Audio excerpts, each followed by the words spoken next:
Chapter 11, Electronics. Now, the functioning of electronic components such as the diode and integrated circuits is based on the behavior of certain materials called semiconductors. Common examples of semiconductors are silicon and germanium. The electrical conductors, semiconductors, and insulators can be explained using the energy band theory.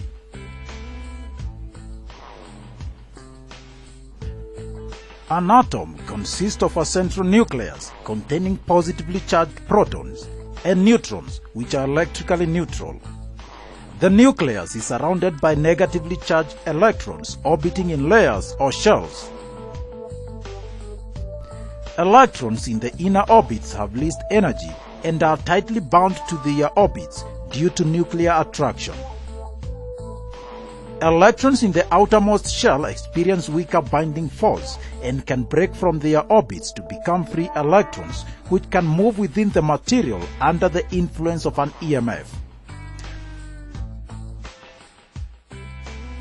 The shells are identified by letters of the alphabet, beginning with K for the innermost, then L, and so forth. Each shell represents a certain energy level and have a maximum number of electrons it can hold. According to the energy band theory, when two or more atoms are brought closer to each other, the energy levels split into smaller energy levels called bands. The outermost energy level splits more easily into many bands than the inner levels. The splitting of the energy levels into bands and the gap between the bands dictate the properties of a given material and can be used to distinguish between insulators, conductors, and semiconductors. A band which is occupied by valence electrons and having high energy is called the valence band. The electrons are used in bond formation. The valence band may be partially or completely filled. It can never be empty. In certain materials, the valence electrons are loosely attached to the nucleus. Even at room temperature, some of the electrons can leave the valence band. These are called free electrons. They are responsible for conduction of current in a conductor and are hence called conductor electrons. The band occupied by these electrons is called the conduction band. This band may be empty or partially filled. The separation between the conduction and valence band is called the forbidden energy gap.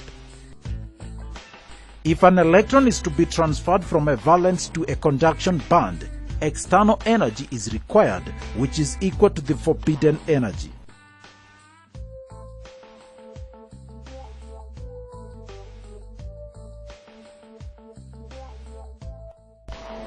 Conductors are materials that allow current to pass easily. Insulators are materials that prevent electric flow. Semiconductors exhibit both conducting and insulating properties. Using the energy band theory, we can visualize why these materials behave as such. In conductors, the conduction and valence bands overlap, and thus the conduction band is occupied by many electrons, making them good conductors of electricity. In insulators, the conduction and valence bands are separated by a wide forbidden gap.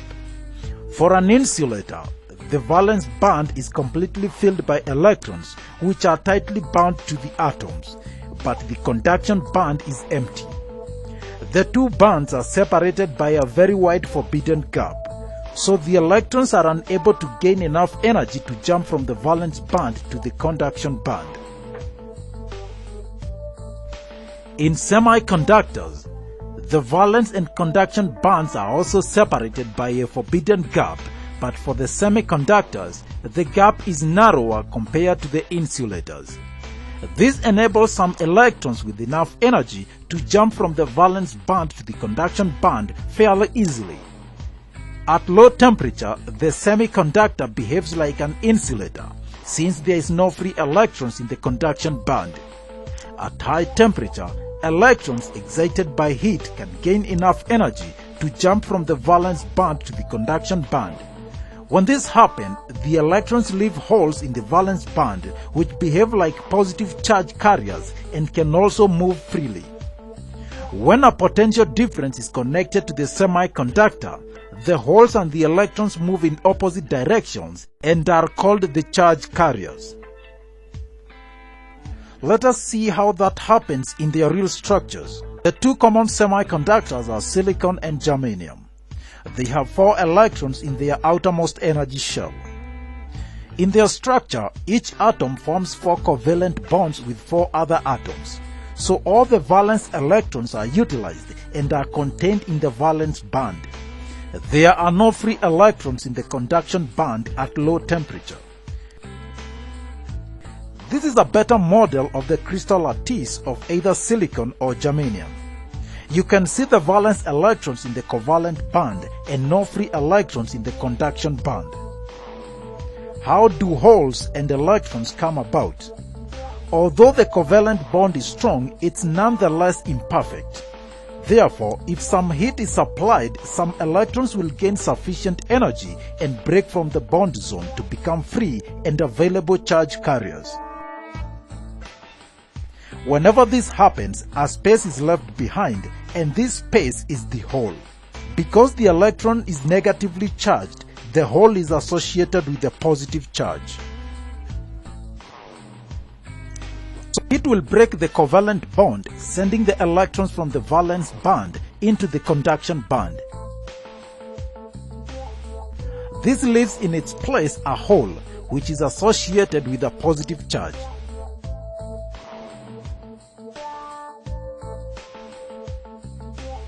An electron in the nearby may be attracted to the hole and leaves a hole behind. This way, the hole seems to have moved in the neighboring atom. This process continues on and on as more electrons are dislodged. The electron-hole movement is random, but if an electric field is applied, the electrons fill the holes so that the holes move in the direction of current while the electrons move in the opposite direction. And that is how semiconductors conduct electricity. Because electrons are dislodged by heat energy, more electron-hole pairs are formed as heat energy is increased. This explains why semiconductors conduct better at high temperatures due to generation of more mobile charge carriers, electrons and holes. Also, notice that the atoms are fixed in the crystal lattice and do not move.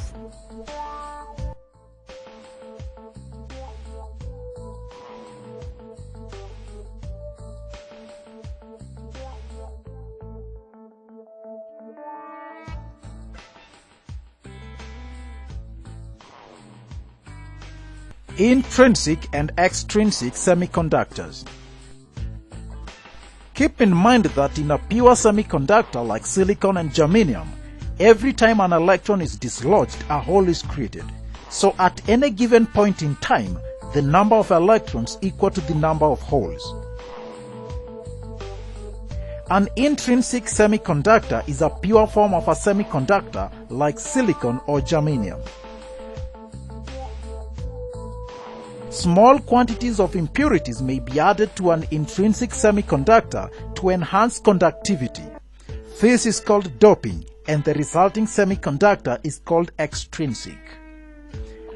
Extrinsic semiconductors are further subdivided into p-type or trivalent and n-type or pentavalent. On the left, we have 3 electrons orbiting in the outermost shell of an atom. It is called trivalent. And on the other atom, we have 5 electrons and it's called a pentavalent. Common examples of trivalents are boron, gallium, and indium, and those of pentavalent are phosphorus, arsenic, and antimony. The process of adding impurities to a semiconductor is called doping, and the impurities are called dopers.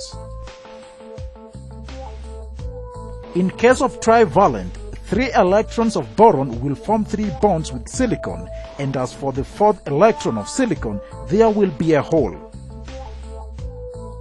As seen previously, the neighboring electrons will be attracted to the hole, creating another empty space in its previous location. Meanwhile, with sufficient energy, the normal electron-hole pairs are being formed throughout the silicon structure by breaking of the covalent bonds. Because of the additional holes created as a result of the impurity, overall there will be more holes than electrons. This is a p-type extrinsic semiconductor. The next type is an n-type extrinsic semiconductor.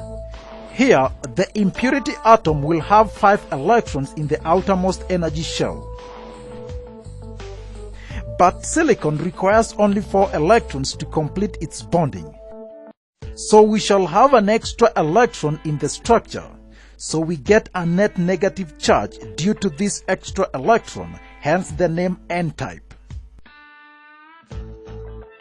When we add a pentavalent impurity to an intrinsic semiconductor, we observe that the phosphorus atom forms 4 covalent bonds with the silicon atom, fulfilling the needs of silicon. But even after that, there remains 1 electron which does not form any bond and remains free. And so, unlike the previous structure, we get free electron available for conduction. This electron rotates randomly around the phosphorus atom, following a circular motion. In addition to this, the breaking of bonds as seen in intrinsic semiconductors happens here as well.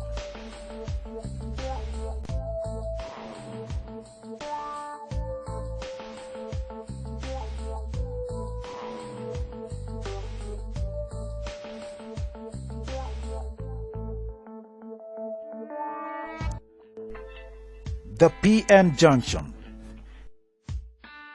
A p-n junction is an arrangement obtained when a p-type semiconductor is joined to an n-type semiconductor.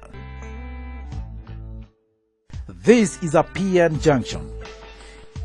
Immediately it is formed, the p region contains mobile holes and negatively charged impurity ions which are fixed.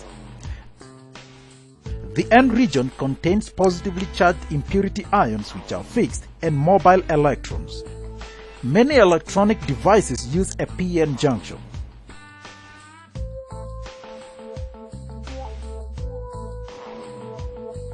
As soon as the p-n junction is formed, electrons from the n-type material and holes from the p-type material diffuse into the opposite materials respectively.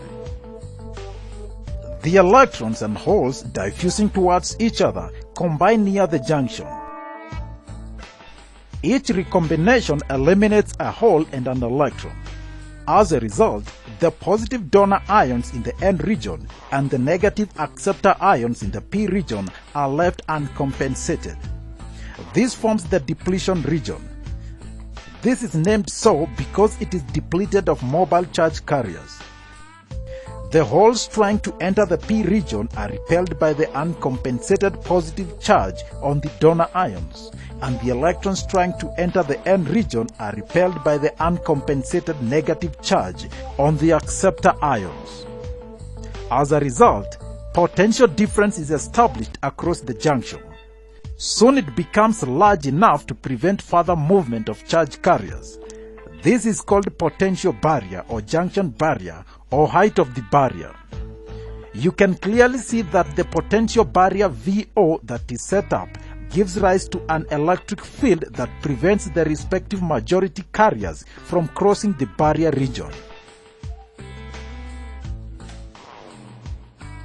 What will happen when the negative terminal of a battery is connected to the p-type region and the positive terminal to the n-type region? Observe if there is any deflection on the ammeter. As no current flows through the circuit, the ammeter reading is 0. This is because the electrons in the n-type region get attracted to the positive terminal of the battery and the positive holes in the p-type side get attracted to the negative terminal of the battery. That is, the reverse bias removes the majority of carriers, thus increasing the potential barrier.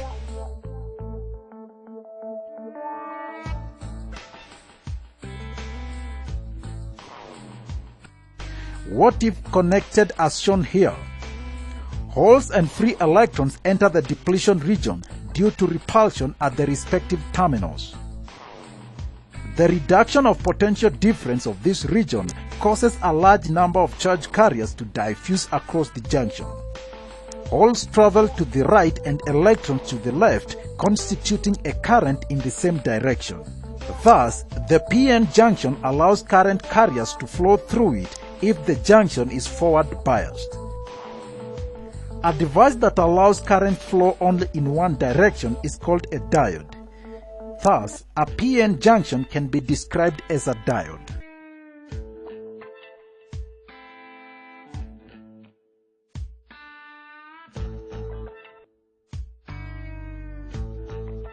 We now look at the current voltage characteristics of a p-n junction diode in forward and reverse bias.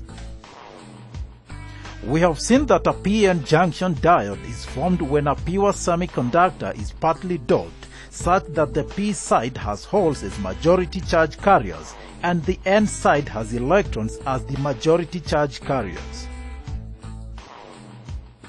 In a forward bias, when a cell is connected across the diode, the n side of the semiconductor is connected to the negative of the cell, and p side is connected to the positive of the cell. Then, the barrier potential decreases, and due to the process of minority charge carrier injection, that is, the p side has holes and n side has electrons, produce a diffusion current which is measured using a milliammeter. In a reverse bias, when the cell is connected across the diode, the n side of the semiconductor is connected to the positive of the cell, and the p side is connected to the negative of the cell. Then, the thickness of the depletion layer increases. The diffusion current reduces enormously, but some of the holes on the p side and the electrons on the n side come close to the junction and are swept towards the majority zone. This is called drifting of the charge carriers. Thus, a drift current of small value is produced and is measured in microamperes. Displayed here is a p-n junction characteristic measurement apparatus. It consists of two DC power supplies, two voltmeters of range 0 to 1 volts and 0 to 20 volts, a 0 to 15 milliamperes milliammeter, a 0 to 100 microamperes microammeter, two p-n junction diodes mounted behind the panel. Observe that the left side of the circuit shows the p-n junction in forward bias, while the right side shows reverse bias. Let us now perform an experiment and see the characteristic of a p-n junction in forward and reverse bias. Connect the wires as shown. It might be necessary that you pause the video to see the connections clearly. For forward biasing, rotate the knob to increase voltage in steps of 0.05 volts and note down the corresponding reading on the milliammeter. Record your observations. For reverse biasing, rotate the knob to increase the voltage in steps of 1 volts and note the corresponding reading on the microammeter. Record your observations.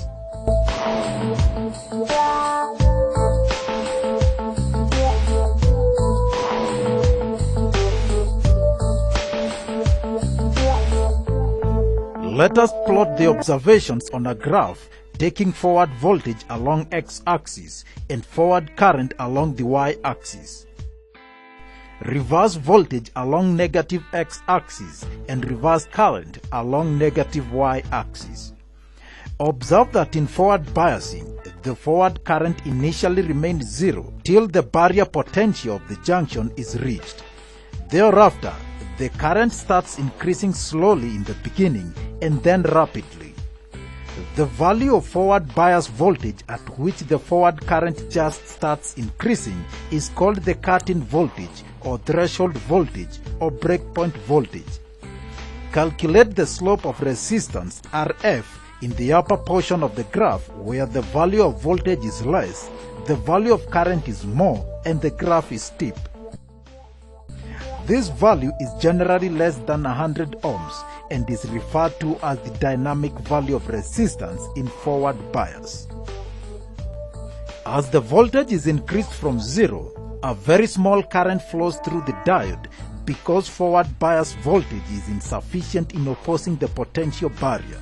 Leakage current due to flow of minority charge carriers flows. When the potential barrier is completely overcome by the bias at the cut-in voltage, charges easily flow across the junction, giving rise to a sharp increase in forward current.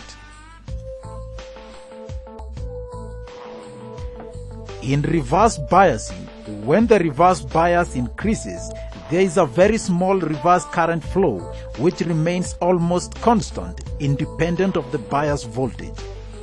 But when the reverse bias increases to a sufficiently high value, the reverse current suddenly increases to a large value.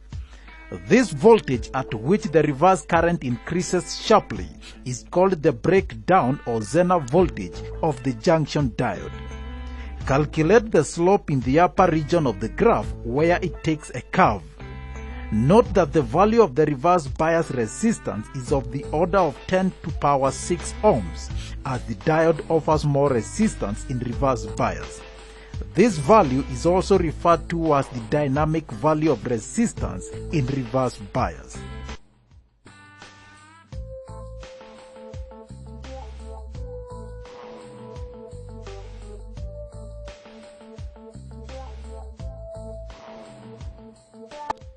And finally, we looked at the application of junction diode in rectification. A rectifier is a device that is used in transforming an alternating voltage and current into a direct voltage and current. The process is called rectification. There are two types of rectification: half-wave rectification and full-wave rectification. Before we discuss how rectification is done, we need to understand two things: alternating voltage and current, and direct voltage and current. When the available voltage from an electrical source changes its direction periodically, it is called an alternating voltage, and the source is called an AC source. If we plot a waveform of an alternating voltage against time, we will see that the wave is sinusoidal in nature. This shows that voltage increases in one direction until it achieves a maximum positive amplitude. It then decreases to zero and then changes its polarity until it reaches a negative maximum amplitude and then reduces back to zero. If we apply an alternating voltage to a load, a current gets set up in the circuit. The flow of current follows the nature of the applied voltage, changing from one direction to the other. This changing current is called an alternating current.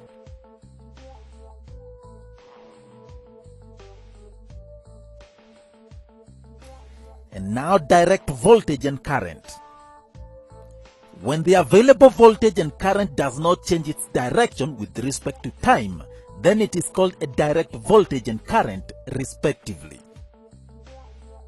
For example, the voltage available at the terminals of a cell and battery is direct voltage because it does not change its polarity and remains constant in magnitude. When this voltage is applied across a load, current will also be direct in nature, meaning that it does not change in direction and magnitude with respect to time.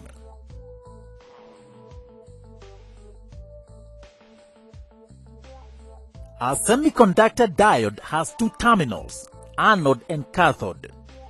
We know that a diode only conducts current when it's forward biased. In this case, the diode offers very little resistance to current flow. We can say that it behaves like a closed switch.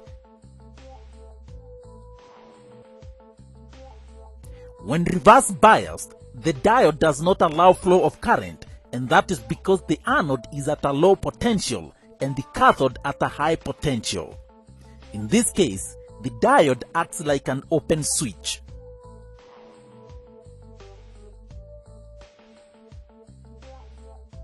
Half-wave rectification.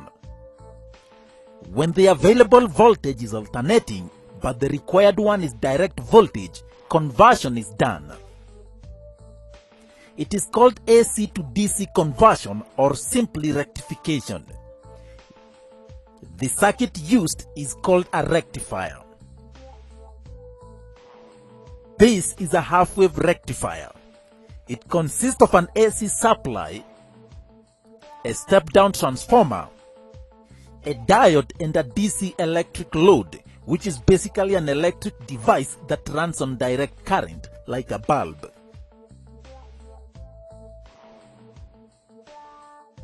When the AC supply is switched on, the alternating voltage AB appears across the primary winding of the transformer.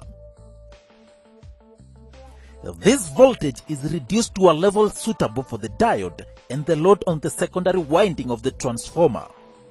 That is the voltage across CD or VCD. When this alternating voltage VCD is applied across the DC load, having a diode in series with it, what will happen?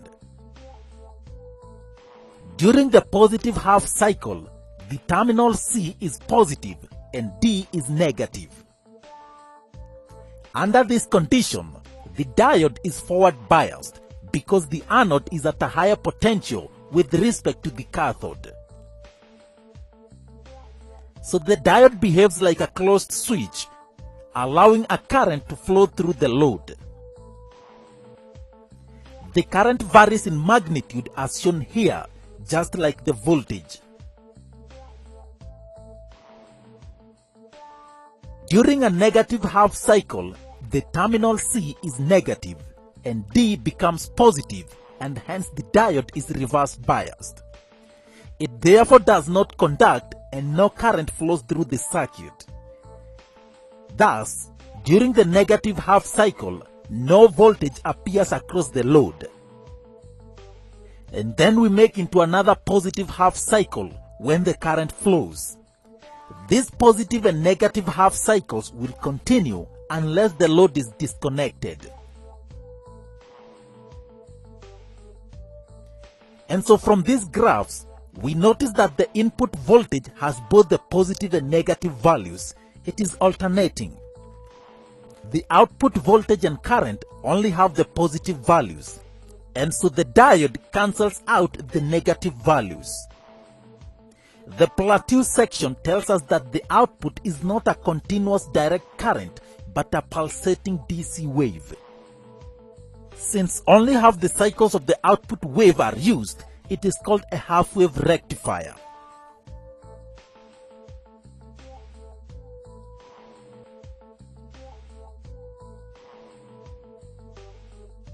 Now full-wave rectification.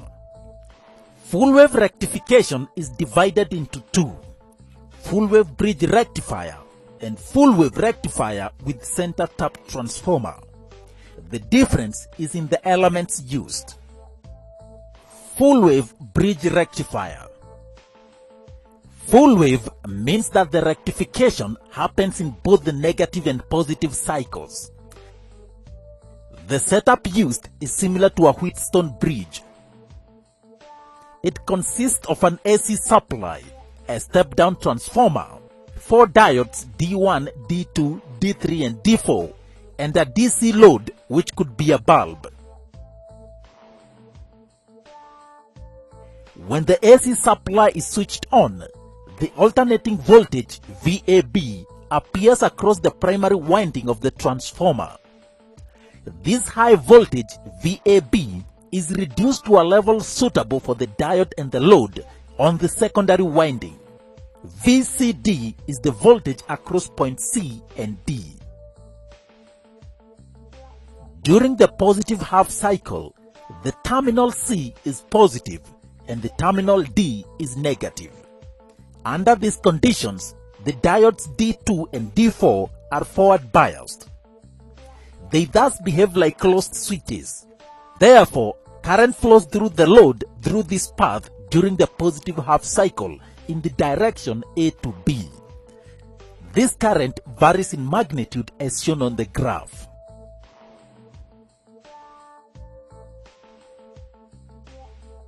During the negative half cycle, the terminal C is negative and terminal D becomes positive. Therefore, diodes D1 and D3 are forward biased, while diodes D2 and D4 are reverse biased. So the current follows this path and again from A to B across the load. Therefore, during both parts of this cycle, current across the load flows in the same direction, A to B. On the graph, there are no plateaus. This cycle will continue until any component is disconnected. This way, the bidirectional alternating current gets converted to a unidirectional direct current.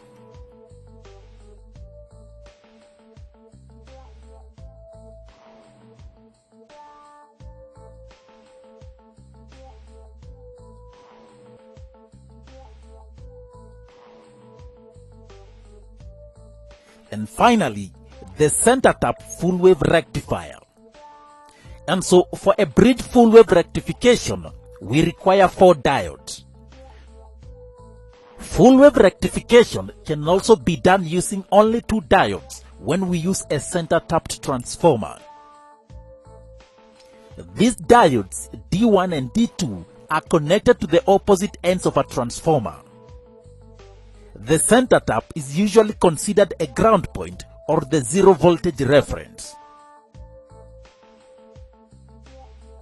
When we apply an AC input to the primary side of the transformer, this input makes the secondary ends S1 and S2 become positive and negative alternately.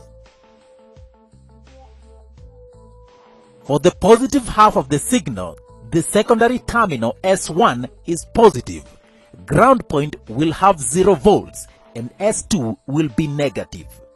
At this point, diode D1 will be forward biased and D2 will be reverse biased. So D1 conducts, but D2 does not. The current thus flows in this direction. We call it A to B, and a voltage drop will appear across the load. During the negative half cycle, the secondary terminal S1 becomes negative and S2 becomes positive. At this point, D2 is forward biased and D1 is reverse biased. D2 will conduct, but D1 will not. The current flow will be in this direction, again A to B, and voltage drop will appear across the load. So you see the current flow across the load is in the same direction in both cycles. Thus, a full wave rectification is accomplished using this center tap transformer and 2 diodes.